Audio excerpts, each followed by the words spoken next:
আপনি আমার পিতা এই পুত্রের প্রণাম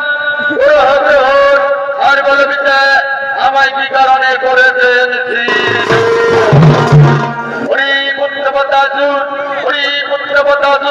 সমস্ত দেবগণ চালনা করে শ্রী বিষ্ণুর সুদর্শন চক্র হতে তোমার মাতা দশের দেখানো করিয়াছে কঠোর তাই আমি তোমায় করিয়াছি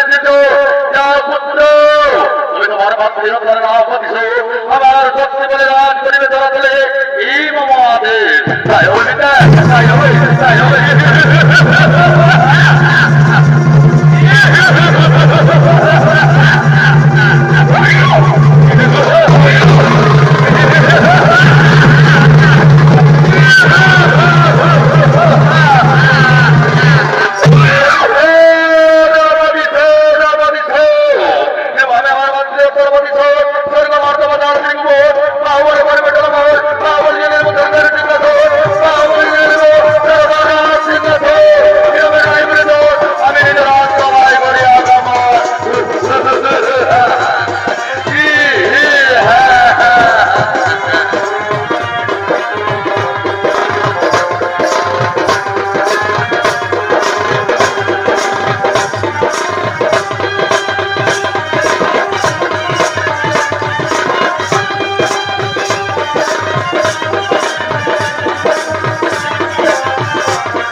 Oh